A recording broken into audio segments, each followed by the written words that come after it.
Hello, I'm Pastor Dustin Abbott from Emmanuel Lighthouse United Pentecostal Church, and I am here today to share with you our first lesson of a series that I am teaching to our local church about anger and about managing anger. I've made a decision to also share this teaching series online because I really feel like we're living in a day to where a problem that a lot of people, both in and outside the church, have struggled with in times past has been amplified by recent events. And I record this first episode during a week where the U.S. election has taken place, and there is growing levels of anger on both sides of the aisle, of people who feel like they've been betrayed, that the electoral process has been flawed in some way. Of course, we are now 8 months into a pandemic, at least 8 months in terms of how it's impacted us here in North America, and people have lost a lot of things during that time. People, anywhere from graduations to trips to the ability to visit family members. Maybe some of you out there have grandchildren that have been born that you've been unable to see, and you've had to cancel family time. Maybe even you've gone through the terrible experience of not being able to be with a loved one as they passed away because of restrictions around the pandemic. The byproduct of this is that while anger is something that a lot of us struggle with in terms of managing our anger, there have been a lot of additional triggers for anger in 2020 with no sign of abatement. And of course, we also have a culture that feeds in many ways off of anger. There's a lot of everything from, radio talk show host or television talk show host who essentially their whole format is about being angry, angry over this, over that, and so the byproduct of this is there are a lot of angry people right now. And maybe they don't even know that they're angry. They're struggling, they're feeling anxious, maybe they're feeling depressed, and they don't even really know what the trigger is. But in many cases, it comes down to anger.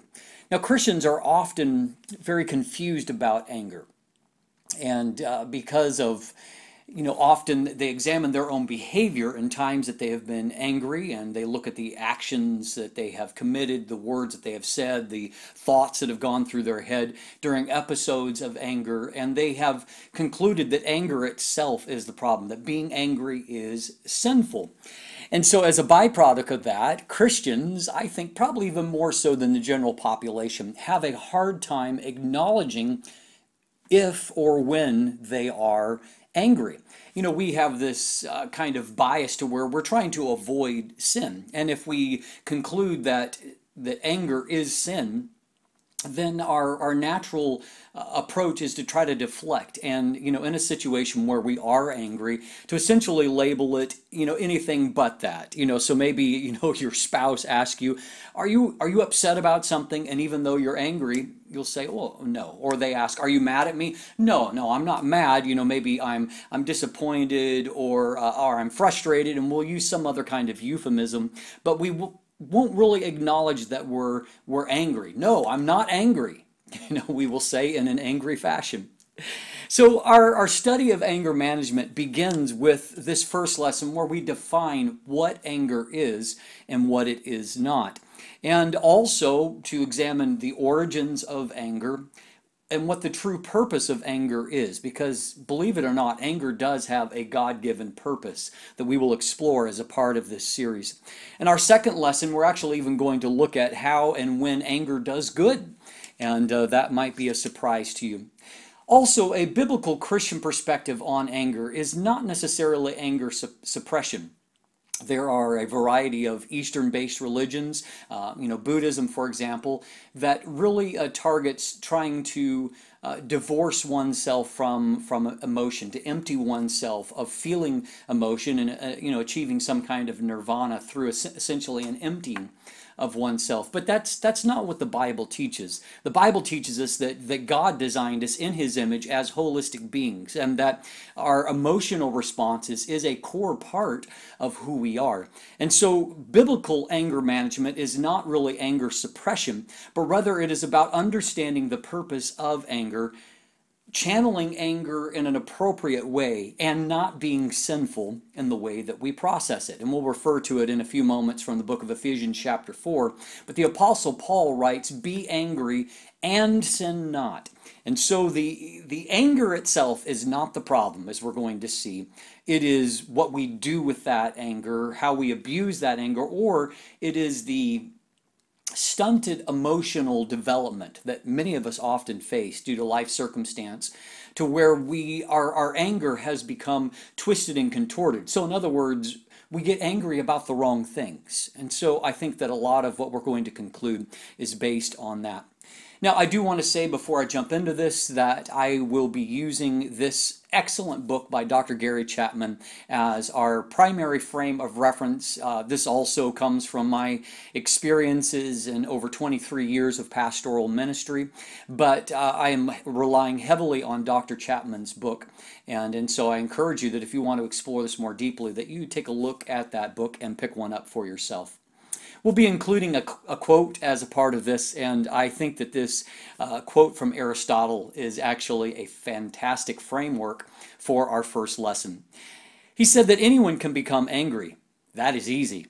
But to be angry with the right person, at the right time, and for the right purpose, and in the right way, that is not within everyone's power, and that is not easy. Very, very true. So we're going to jump in today, and what we're going to do is I'm actually going to read you a couple of clinical examples from Dr. Chapman in his practice. And so as a counselor, there's a lot of people that come through his office, and so he gives us just a couple of examples to maybe help us to understand what real-world anger and anger problems look like. So he says, perhaps you can identify with Brooke. Brooke, the mother of 2 preschoolers, loved her husband Glenn, an up-and-coming attorney. The couple had been married 8 years. Brooke was a certified public accountant, but had chosen to put her career on hold until the children started school. "I think I made a mistake," she told me. "I don't think I'm cut out to be a mother. I always wanted children, but now that I've got them, I don't like the way that I treat them. And I don't like what they do to me. I don't ever remember being angry or losing my temper before I had children. I always considered myself to be in control of my emotions. But I have to admit, I have often lost it with my kids. I hate myself when I do that." "Well, what do you do when you lose it with the children?" I inquired. "Different things," she said. "Sometimes I yell at them. Sometimes I spank them really hard. The other day I picked up Ginger and shook her. That really scared me. I had seen on television just the day before a report of a mother who actually killed her child by shaking her. I don't want to hurt my children. I love them. But I just lose control. I wish Glenn would keep the kids and give me a break. But he is so stressed in his job that he says he doesn't feel like caring for them. I think maybe I should go back to work and let someone else take care of the children." As I talked further with Brooke, I discovered that she was angry not only with her children's behavior, but also with Glenn for giving her so little help. She was angry at herself for choosing to be a full-time mom. And ultimately, she was angry with God for allowing her to be a mother. "He should have known that I wouldn't be able to handle this," she said. By now, Brooke was crying. To be honest, I felt like crying too, as I remembered the hundreds of mothers who have passed through my office over the years, feeling guilty, feeling alone, not liking their kids or themselves very much. Perhaps that's a scenario that you can relate to today. Or how about a second one? Then there was Rich, who came to my office well-dressed, but I noticed his right foot was shoeless. I soon found out why. "I've got to have help," he began. "I've known for a long time that my anger was getting out of control, but Saturday was the last straw. For 15 minutes, I tried to get my lawnmower started. I checked the gas, I checked the oil, I put in a new spark plug, and still it wouldn't start. Finally, I got so exasperated that I stepped back and kicked the thing. I broke 2 toes and cut a third. Sitting on the steps in pain, I said to myself, that was really stupid. I'm embarrassed. I can't tell people what really happened, so I've been saying I had an accident with a lawnmower. This is not the first time I've lost my temper," he continued. "I've said some pretty nasty things to my wife and children in the past. I don't think I have ever physically abused them, but I've come close." In the course of our conversation, I discovered that Rich was highly educated, holding an MBA degree. He was married with 2 children, profitably employed, and owned a nice house in suburbia. Rich was an active member of his church and well respected in the community, yet he had a habit of blowing his cool. Thousands of men can readily identify with Rich.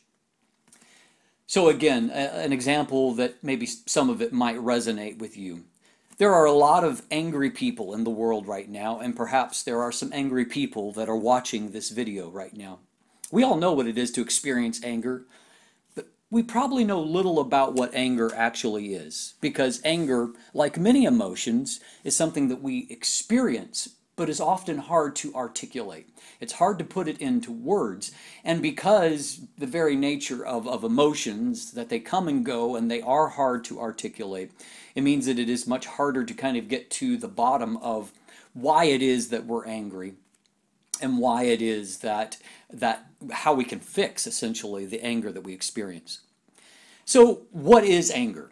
The dictionary definition is it is a strong passion or emotion of displeasure, and usually antagonism excited by a sense of injury or insult. Now, some of that may have just blown right by you, so don't worry, we'll elaborate a little bit further. Anger is actually not a single emotion, but rather a cluster of emotions that involves all part of our being. Now, part of the difficulty about anger is that anger is not something that you necessarily consciously choose. Much like a lot of our emotional responses, anger begins on a subconscious level. And so it's part of our limbic response. The limbic system is the lower part of your brain down, towards the bottom of the brain stem. And it is where a lot of subconscious action takes place. The best way that I can illustrate its response is that if I were to ask you to, calculate the trajectory, the speed, the momentum of a ball as I threw it to you, and to make the calculation of, the degree and the timing and the speed of which the hand would go up, and when the fingers would need to close around the ball, and to do all of those calculations, we're talking about an extraordinarily complex, rational way of trying to calculate that velocity and the actions that would need to take place for what we consider very simple. I toss a ball, you catch it. But if I were to toss a ball at you without you really thinking about it, if you have, any kind of relatively good hand-eye coordination, there's a good chance that without thinking about it, your hand comes up, you catch the ball. That is your limbic system at work. Your body is able to take care of a lot of its basic functions without really having to think about it. You don't have to, think about getting hungry. You don't have to think about, when your bladder needs to be voided. There's not calculations or rational thought involved with this, but rather your body makes you aware, through some kind of response of something that needs to take place. And so in many ways, the limbic system is wonderful because it does a lot of things kind of on autopilot that we don't necessarily need to think about. So anger is something that you experience kind of physiologically, and we'll talk about those physiological manifestations in just a moment. But you start to experience those things, and in many cases you are already angry in terms of your body's response before you actually consciously recognize that you are angered. And so we'll take a little bit more look at that in a moment. But anger is not so much a choice, it's a response to stimulus. It's involuntary, essentially. And it is often fed by other feelings, which could include disappointment, hurt, rejection. A big one is embarrassment that often makes us angry. And so, there's a lot of various triggers for our anger response. But anger tends to pit us towards either the person, the place, or the thing that caused the emotion, or maybe more accurately, I should say, what we perceive as the trigger for that emotion. So in the case of Rich that we just talked about, he hauls off and he kicks the lawnmower, but in reality, the lawnmower is not actually probably the root cause of his anger. And as he elaborates, there have been other things that have triggered him in the past. And so, but, his response was, I'm going to lash out at the lawnmower, even though he knows, if he were thinking rationally, that that's stupid and it's not going to accomplish anything. So if love draws us towards a person, anger pushes us away. It sets us against a person. For example, when you're feeling loving towards your spouse, you can't get close enough to them. When you're angry at them, you can't get far enough away. And that is what anger does to us. So let's talk about those physiological aspects of anger for a moment. The adrenal glands release two hormones when we are angry. Epinephrine, which is adrenaline, and then norepinephrine, which is noradrenaline. And so both of those hormones, when released into our system, they accomplish a number of things. For example, it produces a state of arousal, tenseness, excitement, and what we call the heat of anger. That heat that we feel is because our heart rate increases, our blood pressure rises, our lung function and our digestive tract activity also increases. And so that manifests in the feeling of our face flushing with anger, our stomach churning, our fist involuntary clenching. You feel lightheaded. You feel like your pulse is racing out of control. Your pulse rate actually doubles in an anger episode. And often all of that produces a headache, that your head starts to pound because of the hormones that are kind of raging through your system. And it is these physiological symptoms that often make people feel out of control. And here's the problem. The problem is that whatever the stimulus is for our anger, as I've said, these physiological symptoms begin to happen at a subconscious level. And so they appear before you even consciously know that you are angry. And so the Bible tells us that we are to be angry and sin not. And this right here, and we'll talk more about that, but on a basic kind of physiological level, you're not really in control of stimulus that are going to make your body experience the symptoms of anger. And so that in and of itself, that God has designed this body, He has designed these systems, and so you are not liable for that taking place.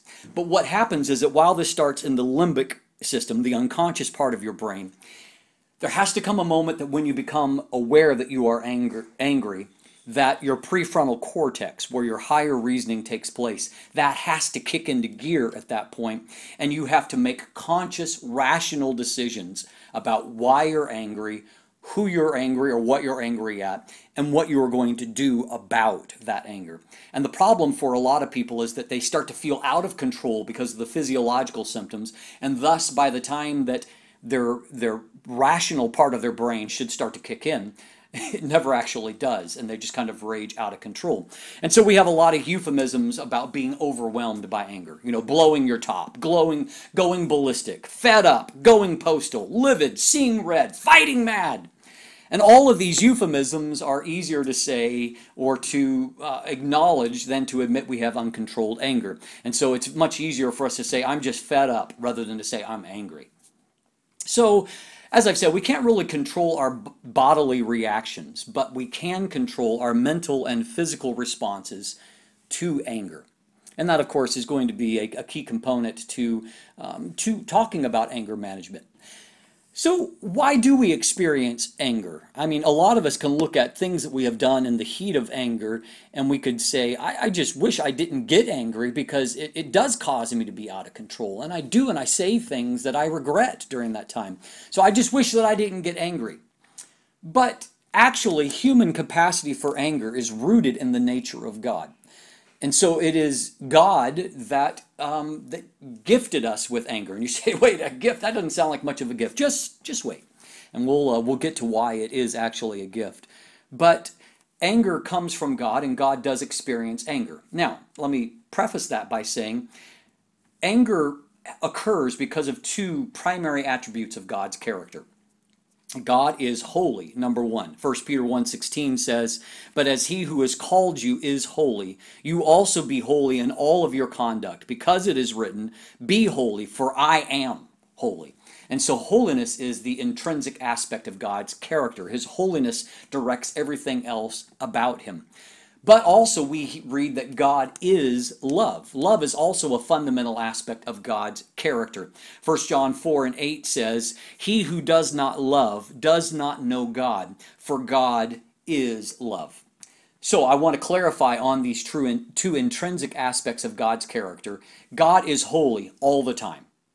God is love all the time. He is acting in a loving fashion. He is acting in a holy fashion all the time. But God is not anger. He is not angry as an essential part of his character or as an ongoing state of affairs. The Bible tells us that God experiences anger. In fact, there are 455 times in the Old Testament where the word anger is used. And in 375 of those 455 times, it actually refers to God's anger. Let me give you one of the maybe most startling examples of that. In Psalm 7 and 11, it says, "God is a just judge, and God is angry with the wicked every day." So God experiences anger on a daily basis because of the actions of the wicked. We also know that Jesus Christ was a sinless individual, that he was tempted in all points as we are, yet without sin, the book of Hebrews tells us. But the Bible also tells us of multiple examples in the Gospels where Jesus experienced anger, where he was angry. First example I'm going to give you two, but Mark chapter 3 verses 1 through 5 says, "And he entered the synagogue again, and a man was there who had a withered hand.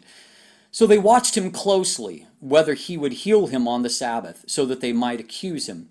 And he said to the man who had the withered hand, 'Step forward.' Then he said to them, Is it lawful on the Sabbath to do good or to do evil, to save life or to kill?' But they kept silent. And when he had looked around at them with anger, and being grieved by the hardness of their hearts, he said to the man, 'Stretch out your hand.' And he stretched it out, and his hand was restored as whole as the other." So on this occasion, Jesus, the Bible says that he was grieved by the hardness of their hearts. He asked them, and when he saw the callous response to the need of this man, and how that they were so locked into the letter of the law that there was no room for mercy, he was angry. He was angry at this godless response from them. Second example is found in John 2:13, also recorded in other Gospels. But it says, "Now the Passover of the Jews was at hand, and Jesus went up to Jerusalem. And he found in the temple those who sold oxen and sheep and doves, and the money changers doing business. When he had made a whip of cords, he drove them all out of the temple with the sheep and the oxen, and poured out the changers' money, and overturned the tables. And he said to those who sold doves, 'Take these things away. Do not make my Father's house a house of merchandise.' Then his disciples remembered that it was written, 'Zeal for your house has eaten me up.'" In this occasion, Jesus was so infuriated, so angry at the blatant disregard of the purpose and the sacredness, the holiness of God's temple, that his response was that he created a whip of cords and he drove them out. Forcefully, he drove them out. But even in these actions, it is clear that he did not sin. And so in this case, he was extremely angry. He took strong, even violent action, but he was not sinful in his response. Dr. Gary Chapman says, because God is holy and because God is love, God necessarily experiences anger. His love seeks only the good of his creatures. His holiness stands forever against sin. I like to use this illustration on the subject. If you are walking along a street and you look over and you see a group of big kids beating up a little kid, and your response is, "Oh, isn't that nice?" and you keep walking, you're a psychopath. There's something seriously wrong with your response in that situation, because when you see a gross injustice like that, you should experience anger, and that anger against an injustice should make you desire to set things right. And that is the purpose of anger. God certainly is angry at that kind of situation. Anger is the appropriate response to injustice. We are made in the image of God, according to Genesis 1:27. And so when we see an injustice, we say, "That's not fair. That shouldn't happen." And we say that whether we are believers or not. It is a basic core part of our response. In Nehemiah chapter 5, it talks about how that Nehemiah's anger over the wealthier, influential Jews against their poorer brothers, they were taking advantage of them, and it drove him to take action and to right the wrong. But the Bible makes it clear that anger was the catalyst to accomplish good in this situation. Nehemiah saw something that was wrong. He was angry about it, and his anger caused him to take righteous action. And so because he got angry, a bad situation was changed and improved for the better. But anger was the catalyst that drove the actions. If you watch a play and the villain plays their role right, before long you will start to hate them and angrily wish that they would get what they deserved. That is that appropriate response rising up in you. Now, hopefully you don't get too carried away, considering that it is acting and it's not real. But what you experience in that moment, you don't know that person playing that villain's role. You don't know them from Adam. You walked into the theater or wherever the play is taking place. You didn't even know they existed an hour ago. But because of their actions, there is anger that is stirred up within you. Even a young child will say, "That's not fair," if they feel like they have been wronged. It's not something that they have been taught, but they have an instinctive moral outrage at injustice. It makes them mad. And so as a byproduct, we feel anger towards husbands or wives or parents or politicians or other drivers or companies and even strangers, because we perceive their actions are unjust. And so we experience anger as a natural and in fact moral response to injustice. When something is wrong, when something is unjust, we feel anger. Again, Dr. Gary Chapman says, anger is not evil. Anger is not sinful. Anger is not part of our fallen nature. Anger is not Satan at work in our lives. Quite the contrary. Anger is evidence that we are made in God's image. It demonstrates that we still have some capacity for justice and righteousness in spite of our fallen estate. The capacity for anger is strong evidence that we are more than mere animals. It reveals our concern for rightness, justice, and fairness. The experience of anger is evidence of our nobility, not our depravity. And when one ceases to experience anger, of course, they have lost their sense of moral concern, moral outrage, we might say. But here is where we're going to have to get into the weeds as we begin to explore this subject. Just because we experience an outrage over what we perceive as an injustice, it doesn't mean that an actual moral wrong, an actual injustice has taken place. Case in point, a burglar is breaking into someone's house and they get injured as a part of that process. They step through a skylight or something and they get hurt and they want to sue the homeowner. Well, in that situation, their sense of justice is skewed. It is not the homeowner's fault that they injured themselves while breaking into that person's house. And so just because we experience outrage, just because we think injustice has taken place, doesn't mean that injustice is in fact taking place. And while it's okay to get angry, if we are angry all the time, something is wrong. That is a clear sign that there is a problem. So Christians should not stop getting angry, but rather as we start to get our anger more under control and our character becomes more aligned with God's character, the things that make us angry should start to align more with God's holy character and love. In other words, we should get mad more like Jesus does and not in the way that our old sinful flesh did. So anger does have a purpose, and anger in and of itself is not evil. Ephesians 4:26 says, "Be angry and do not sin. Do not let the sun go down on your wrath." Now, we've talked a little bit about the former part of that, and we'll talk more about it. But I want to focus towards the conclusion here on the latter part of that. The Bible says, "Do not let the sun go down on your wrath." In other words, anger should have an expiration date. While there are emotions that we should have as a regular part of our character, there are aspects of the fruit of the Spirit that should become a regular part of us. We should be loving, we should be kind, we should be charitable all of the time. We should be long-suffering all of the time, but we should not be angry all of the time.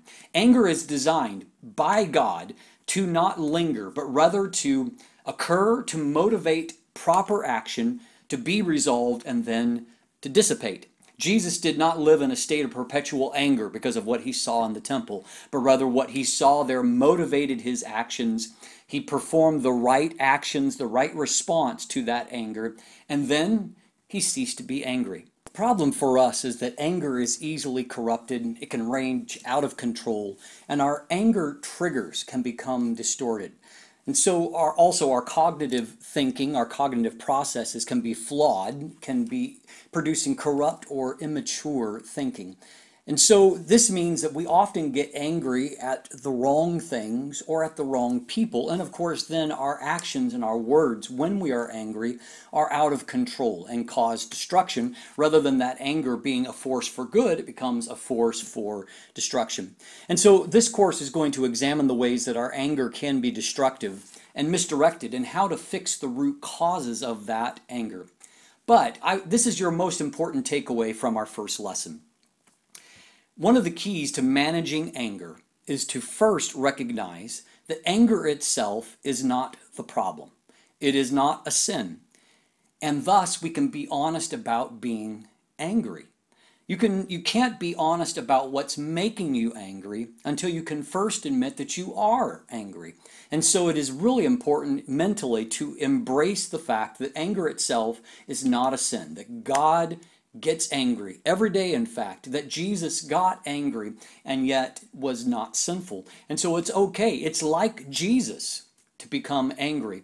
However, we have to recognize that our actions are often not like Jesus. And so we have to learn to manage that part of it, to eliminate, rather than trying to eliminate anger, that anger is not the problem, but rather with identifying and fixing some corrupted or immature thought processes that either cause us to experience anger too often or for the wrong reasons. And that is often due to some missing steps in our emotional development. But the good news is that if we can discover where our thinking is wrong and then correct it, we can then control the anger, because we will be able to engage our rationality at the appropriate phase. So where we experience anger, our actions will be guided by reason and of course by the Holy Spirit, and allow us to do the right things with our anger rather than the destructive things. And so in our next lesson, we're going to further this theme by exploring the ways that anger can actually do good, to help to submit in our minds that anger does have a purpose and that we can actually accomplish good things with our anger if we will allow it to be directed by reason and of course by God's Word. I hope that this has helped you, and I encourage you to join us again next week. Saturday evening, 6 p.m. is where this will be debuting, and so be back for our second lesson, and I pray that this will help you to grow, and even during a very difficult time, I believe that we can grow and we can mature through God's Word and with God's help. God bless you. Have a wonderful, blessed day.